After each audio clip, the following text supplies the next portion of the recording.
Muy bien, pues entonces hemos empezado un poquito más tarde y vamos a dar lugar a Marcelo y no queremos quedarnos sin tiempo de oración, así que tengo que ser conciso, no breve, pero sí conciso. Bueno, pedimos que el Señor quiera bendecir su palabra. No queremos entrar delante del Señor con carreras, queremos usar el tiempo sabiamente y reflexionar en este fruto. Por cierto, es un gozo muy especial. No me he dado tiempo a saludar a Silvia, tampoco a José, Marisa, que habéis estado fuera, ¿verdad? Bueno, por aquí o por allí, no sé. Pero bueno, es un placer de veros, ya pensando en que hermanos vuelven de vacaciones refrescados. Esperamos que el Señor os haya bendecido mucho. Bueno, meditamos sobre lo que es el fruto del Espíritu. ¿Cómo hablar de eso, no? ¿Cómo reflexionar sobre el fruto del Espíritu? A veces se dice, donde hay humo es que hay combustión, ¿no? Entonces, a veces, por pequeño que sea o por grande que sea, si hay un poco de humo es que hay combustión. El Señor dijo que no apagará el pábilo que humea. ¿Por qué? Porque mientras hay humo, hay combustión. Entonces, de alguna manera, la vida cristiana, el ser creyentes, tiene un fruto. El Señor dijo, por sus frutos los conoceréis. ¿Acaso se pueden coger higos de los abrojos?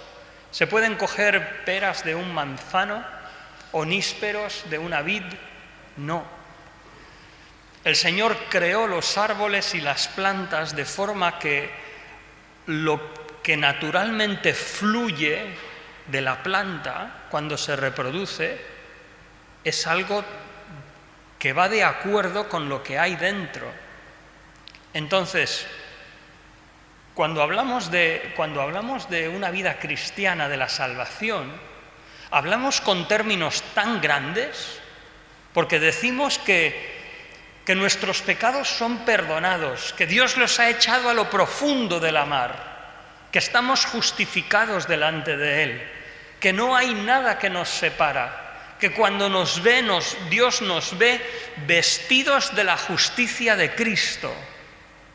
Son grandes términos. Decimos que el Espíritu Santo de Dios vive en nosotros. Sabéis que en el siglo XVI personas como Pedro Ruiz de Alcaraz fueron llevados a la Inquisición, entre otras cosas, porque decían que Dios estaba en su corazón. Y entonces la Inquisición decía, tú estás diciendo que tu corazón es Dios. Alcaraz no decía eso, él decía, no, es que cuando yo vivo y me someto, me rindo al Señor, Dios mora en nuestros corazones como lo ha prometido. Entonces, son palabras muy gruesas. Imaginaros, por ejemplo, para un hebreo, para un judío, que tiene en mente lo que es el templo, cómo la nube de Dios llenó el templo y los sacerdotes no podían entrar porque la nube de la gloria de Dios había llenado el templo. Decirles, no, es que por la obra de Cristo ahora esa nube mora en el corazón de un creyente. Ellos dirían, no, estás diciendo locuras. El Hijo de Dios para los judíos es el pueblo de Israel. Pero una persona sola hablar como que es hijo de Dios adoptado en Cristo, eso son palabras extrañas a un judío porque habla de una intimidad demasiado atrevida con Dios. Sin embargo, en Gálatas el apóstol Pablo dice que el Espíritu de su Hijo ha sido derramado en nuestros corazones de tal manera que nosotros clamamos, papá. Entonces, hablamos con palabras tan grandes. ¿Cómo se ve eso? Si hay combustión, ¿dónde está el humo? Entonces, lo que estamos mirando es ese humo. ¿Cómo es ese fruto? ¿Qué transpira cuando en el corazón ha habido ese nuevo nacimiento del Espíritu Santo? Y entonces, lo primero que menciona el apóstol Pablo cuando habla, otra vez hemos dicho, cuando veamos listas en las epístolas de Pablo, no pensemos que son unas listas exhaustivas, sino que son listas indicativas, que a lo mejor Pablo hubiera podido añadir alguna más, pero él va sugiriendo términos que algunos se parecen, otros no tanto, pero son términos que nos hablan de diferentes aspectos de lo que transpira una vida que genuinamente ha sido redimida por Cristo. Y entonces dice, porque el fruto del Espíritu es amor, lo estuvimos viendo el viernes pasado, y hoy nos toca gozo. ¿Qué es el gozo? Eso es lo que me gustaría tratar hoy. Me gustaría tratar tres cosas. En primer lugar, quizás brevemente, bueno, todo va a ser brevemente, pero espero que con sentido y con riqueza. Me gustaría mencionar en el Antiguo Testamento cómo es el gozo, en el Nuevo Testamento cómo es el gozo, y luego me gustaría mirar al gozo como un fruto. Es cierto que la Escritura, igualmente que nos manda a amar a Dios sobre todas las cosas y a nuestro prójimo como a nosotros mismos, también la Escritura nos dice, regocijaos. Otra vez os digo, regocijaos. Y eso Pablo lo dice a todos los creyentes. Pero en esta noche me gustaría plantearlo como un fruto, como ¿qué contribuye a la vida de una persona para que ese gozo se apague o para que ese gozo se produzca de una forma natural? Pero bueno, primero tratamos el Antiguo Testamento. En el Antiguo Testamento como en el Nuevo, quizás en el Nuevo hay primariamente una palabra que habla de gozo, pero en el Antiguo hay varias palabras que hablan de alegría, de gozo. Por ejemplo, cuando David vuelve de matar al filisteo, y lo que significa o lo que entendemos con gozo es, como dice en la diapositiva, gozo, alegría, saltar de una manera exultante, clamar, o sea, expresarlo con voces que son libremente expresadas hasta con cierto volumen. No existe la timidez en la alegría en el Antiguo Testamento. Incluso bailar alrededor con gozo. O sea, tiene una expresión corporal el gozo. Cuando los israelitas cruzan el Mar Rojo y las mujeres van con el pandero y están cantando y bailando alegres, tenemos que visualizar una situación de danzas y de alegría, donde se disfruta de verdad, donde no hay restricciones, es un gozo libre y precioso como pueblo de Dios. Dice que David volvió de matar al filisteo, salieron las mujeres de todas las ciudades de Israel cantando y danzando para recibir al rey Saúl, y salieron con panderos, con cánticos de alegría y con instrumentos de música. O sea, no había restricción, era todo ordenado, no era algo desordenado, pero iban a disfrutar verdaderamente. Otra connotación de esta palabra de gozo en el Antiguo Testamento tiene que ver con luz. ¿No nos cambia la cara cuando estamos contentos? O cuando estamos satisfechos. Ya no voy a decir contento o alegre o exultante o saltando, pero cuando estamos contentos. En la fiesta de los tabernáculos, Levítico 23:40, el Señor dice, os regocijaréis delante de Yahvé, por 7 días. O sea, eran días de gozo. Bien, en el Antiguo Testamento el gozo se trata de una respuesta de la mente a una condición, una situación o un evento agradable. Gozo se expresa como una emoción en el entorno de la vida con Dios especialmente. La fe o la religión en el sentido hablando de lo que es la vida con Dios, no toméis esa palabra con una mala connotación, se concibe como que afecta a las fuentes más profundas de nuestras emociones. O sea, en el Antiguo Testamento la experiencia de caminar con Dios es una experiencia que afecta profundamente al ser humano. Y uno de esos sentimientos es esa alegría exultante que resulta en acciones como saltar, clamar o cantar. El gozo es expresado como una consecuencia de la comunión con Dios.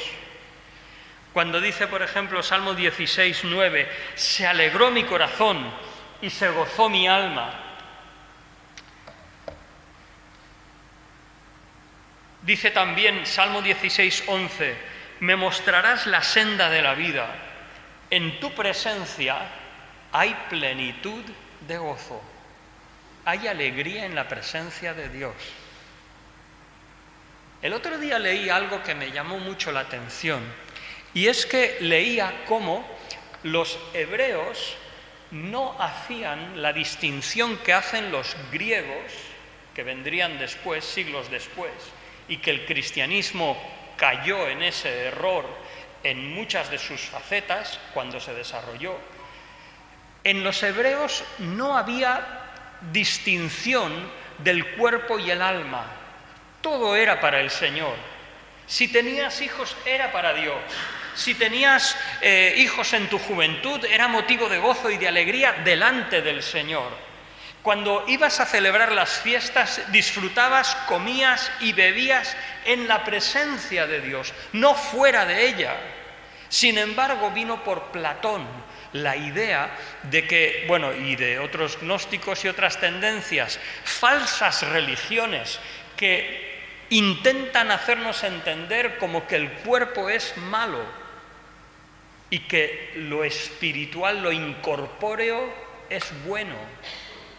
Así que una relación matrimonial conyugal, eso es malo. Y así se desarrolló siglo III, IV, V y luego el celibato de los sacerdotes, etcétera, etcétera. Todo eso es malo. No te rías en exceso, no disfrutes en exceso, no comas demasiado, no frugal, abstinencias, ayuno. ¿Cuándo el Señor mandó esas cosas? Quizás fueron esfuerzos por sujetar como si fuera las bridas de un caballo a una sociedad que no era cristiana y por decreto, por el imperio, se quiso obligar a ser cristianos. Y entonces tenían que, de alguna manera, poner freno al impulso natural de las personas. Pero en un corazón limpio, dice la Escritura, al puro, todas las cosas son puras. Y una relación familiar, una relación matrimonial, una buena comida, no tiene por qué ser malo. No tiene por qué ser malo si está delante de la presencia del Señor. Alegrarse, reírse, no es malo, no es pecado. No es pecado. En tu presencia hay plenitud de gozo. Dios es la fuente y el objeto del gozo. Dice Salmo 4, 7 al 8, tú diste alegría a mi corazón mayor de la de ellos cuando abundaba su grano y su mosto. O sea, nosotros venimos de La Rioja, se celebra San Mateo, que son más o menos alrededor del 14, 21 de septiembre, y es las fiestas de la vendimia, la fiesta de recoger la uva y en teoría de disfrutar de la abundancia. Bueno, todo se ha degenerado en un desenfreno. Pero dice la Escritura que la alegría del creyente es mayor que eso. Entonces, no reduzcamos la alegría a algo sobrio. No, también es una buena sonrisa, una buena risa, un disfrutar de la vida, un gozarse con la familia, de una buena comida, de una buena salida, de un buen paseo. ¿Por qué no? Dice Isaías 29, 18 y 19, en aquel tiempo los sordos oirán las palabras del libro y los ojos de los ciegos verán en medio de la oscuridad y de las tinieblas. Entonces los humildes crecerán en alegría en Jehová, y aún los más pobres de los hombres se gozarán en el Santo de Israel. ¿Cómo es la vindicación? ¿Cómo sintió Ana la vindicación de que Dios respondiera a su oración? ¿Cómo sintió Ana y Simón en el Nuevo Testamento la bendición que Dios le dio? Con gozo y alegría. Aún el carácter y la obra de Dios son motivo de gozo. Jehová reina, regocíjese la tierra. La bendición de Dios, la misericordia. Incluso la naturaleza es llamada a unirse en el gozo del Señor. Dios incluso es un Dios de gozo. Me encantan estos dos versículos, sobre todo el segundo. Fíjate el versículo Deuteronomio 39. Te hará Jehová tu Dios abundar en toda obra de tus manos. Esto es la restauración del Señor, la bendición de Dios sobre su pueblo. Dice, Dios te hará abundar en el fruto de tu vientre, el fruto de tu bestia, el fruto de tu tierra, para bien. Y dice, porque Jehová volverá a gozarse sobre ti para bien. Fíjate, Dios disfruta, le encanta bendecirte y verte bendecido. ¿Podemos entender eso? Me encanta Sofonías 3:17. Jehová está en medio de ti, poderoso. Él salvará, se gozará sobre ti con alegría, callará o descansará en amor y luego se regocijará sobre ti con cánticos. Creo que ya lo he dicho alguna vez de este pasaje. Esto de que se regocijará con cánticos es como lo que pasa en las bodas cuando alguien dice ¡vive los novios! Es esas expresiones de alegría que surgen por la circunstancia. Pues el Señor se goza así en medio de su pueblo. ¡Qué maravilla! ¡Qué maravilla! ¿Cómo nos mirará el Señor cuando nosotros estamos en su presencia? No hemos de romper el respeto a las cosas del Señor. No hemos, como dicen, no hemos de salirnos de madre, no hemos de ir a excentricidades. Podemos todavía mantener un respeto, mantener una actitud de corazón, mantener una reverencia, pero ¿por qué no disfrutar en el Señor de una buena alabanza que mueva nuestros corazones? Pues bien, en el Antiguo Testamento hemos visto que el gozo está ligado a la presencia de Dios y a Dios mismo. Pues en el Nuevo Testamento es todavía más. Leería algunos pasajes, pero dejarme ir directamente, en primer lugar, la persona de Jesús. Fíjate, Jesús comienza sus señales cambiando el agua en vino. En medio de una boda. Pocas cosas son más alegres que una boda. Yo he estado en la boda de una de mis hijas y recuerdo pocos días tan felices. De hecho, es que nos hicieron algunas fotos y me encanta mirarlas. Tuve en mi móvil una foto que nos hicieron, porque tenía una sonrisa de oreja a oreja, disfrutando de la ocasión. Es un momento de alegría profunda. Y en medio de esa alegría, gozo, faltaba vino y el Señor proveyó un vino mejor que el que tenían. Y ese mejor también incluye más curado. Y aún después de una semana, los invitados podían discernir cuál era el mejor y el peor vino. O sea, que no se habían emborrachado. No estamos hablando de borracheras. Estamos hablando de un ambiente de bendición, de disfrutar, de estar alegres. El Señor fue llamado comilón y bebedor. Mateo capítulo 11, versículo 19. El Señor Jesús se goza en espíritu porque el Padre reveló sus cosas, reveló el reino de Dios a los niños y las escondió de los sabios. Jesús habló de mi gozo en dos momentos muy peculiares. Juan 15, 11. Estas cosas os he hablado para que mi gozo esté en vosotros y vuestro gozo sea cumplido o esté completo, tenga todos sus aspectos realizados, que disfrutéis plenamente. Y luego en esa oración sacerdotal de Juan capítulo 17, el Señor Jesús dice, orando al Padre, pero ahora voy a ti y hablo esto en el mundo para que tengan mi gozo cumplido o lleno, pleno en ellos mismos. Aún hablando al Padre, el Señor era plenamente consciente que Él tenía un gozo como Hijo de Dios, en perfecta comunión con su Padre, tenía un gozo diferente al de los hombres, porque desde que el hombre pecó, ¿qué es lo que el hombre hizo justo después de pecar? ¿Qué hizo? Se escondió.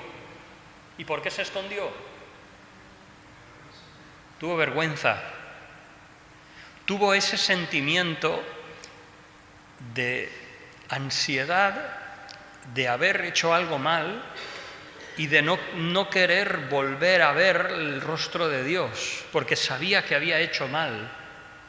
Qué diferente al gozo del Señor Jesucristo.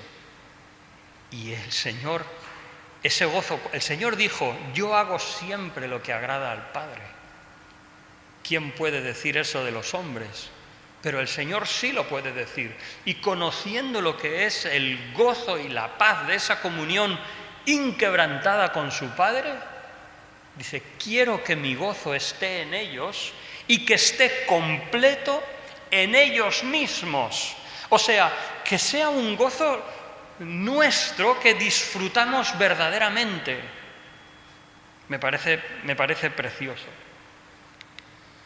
En el creyente, el gozo es la respuesta apropiada a nuestra salvación. Dice la Escritura que el hombre que encontró el tesoro en un campo, dice que se fue contento a su casa y que vendió todo lo que tenía por aquel tesoro.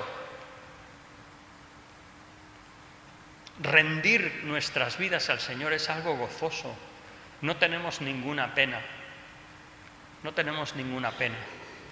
No es ningún sufrimiento. Dice el apóstol Juan que los mandamientos del Señor no son gravosos. Estar en la presencia de Dios no es ningún sufrimiento, no es ningún estrés, no es ningún legalismo que, tengo que ir a la iglesia. No, es un gozo. En tu presencia hay plenitud de gozo. Por supuesto no lo digo eso por vosotros que estáis aquí, habéis venido, pero que se vea eso en nuestras vidas.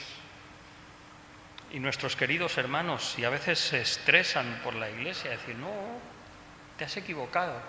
Si te estresas por venir a la iglesia, es porque hay algo en tu instalación que no está bien conectado, porque en la presencia de Dios hay plenitud de gozo. Venimos a disfrutar. ¿Cuántas veces no hemos venido a una reunión de oración después de un día largo de trabajo y hemos salido nuevos? Al menos yo lo he experimentado y estoy seguro que vosotros igual. La comunión del Señor es el gozo. El gozo estaba presente en los primeros pasos de la Iglesia, cuando los discípulos estaban llenos de gozo del Espíritu Santo, cuando comían juntos con alegría y sencillez de corazón.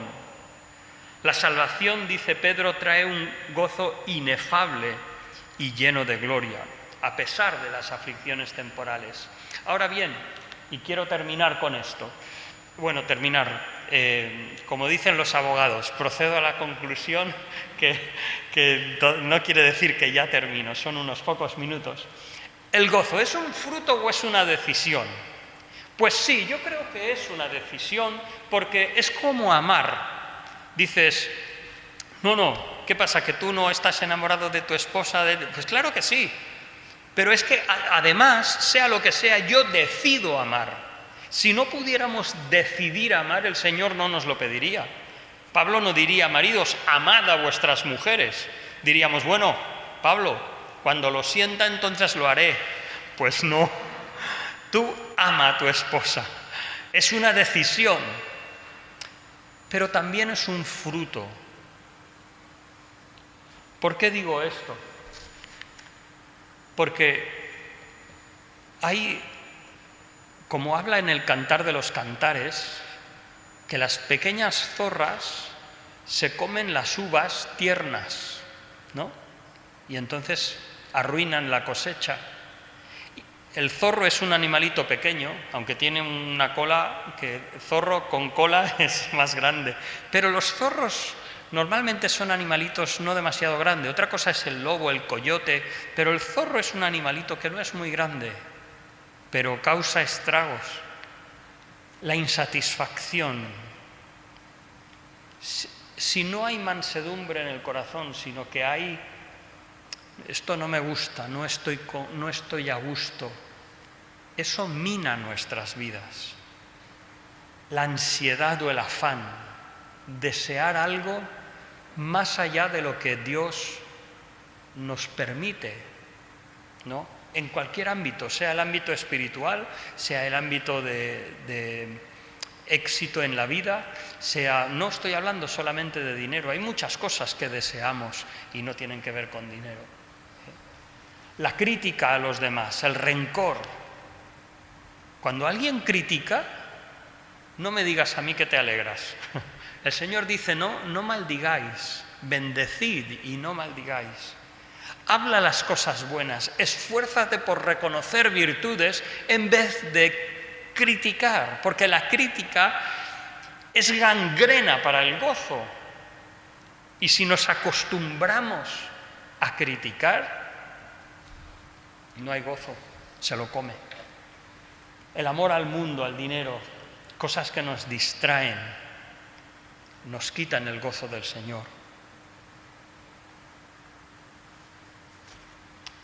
Es curioso, una vez me dijo un hermano, y creo que tenía razón, nuestras decisiones normalmente no son drásticas, normalmente tienen una cadencia, una progresión, de manera que tú y yo o vamos dando pasos hacia la voluntad del Señor o pasitos fuera de ella. Y a veces podemos decir, no, si yo estoy bien, solo es que voy a trabajar unas horas más porque lo necesito, porque es que, claro, la vida es cara y es cierto, y dices, bueno, ¿es malo trabajar horas extras? No, pero si esa decisión es porque el corazón se está distanciando del Señor, el gozo de la salvación se va a perder, se va a apagar. Y entonces somos conscientes de que algo pasa, pero no es fácil distinguir qué es, pero nos falta el gozo. A veces la adversidad. Está claro que como creyentes sufrimos pruebas, y yo creo que a veces podemos perder el gozo. Si alguien está profundamente angustiado, el golpe de una tribulación que, como dice Pedro, nos ha sobrevenido, entonces, ¿quién se va a alegrar? ¿Quién va a saltar de alegría? Por favor, somos humanos y cabales, cuerdos. Pero ¿qué pasa? Que en esa tribulación nos tenemos que sobreponer. De esas heridas en el alma nos tenemos que curar. Y cuando no nos curamos, cuando no llevamos ese proceso natural de curación, entonces empieza la confusión, empieza la frustración y puedes llegar a, en un sentido, hablar de una depresión espiritual, de que tienes una herida que no has sanado y entonces no puedes alegrarte, no puedes gozarte. Entonces tenemos que ir al Señor que nos cure nuestras heridas. Y luego está la depresión, ya física, que eso ya es otra cosa, Pero bueno, y por otra parte, y termino, ¿de qué viene el gozo? ¿Cómo la gente nos puede ver sonreír sin que nos demos cuenta? Pues bueno, os doy algunas cuestiones, siendo consciente de la salvación, como veíamos el domingo, no olvidando la purificación de nuestros pecados pasados. La comunión con el Señor trae gozo. Asimilar el propósito de Dios en la aflicción u oposición. Mantener una relación sana con el cuerpo de Cristo. Si tienes un problema con un creyente, es muy posible que te haya robado el gozo. Y cada vez que ves a ese hermano, no puedes tener paz, no puedes disfrutar. Y tienes que resolver esa situación para volver a tener libertad y gozo otra vez.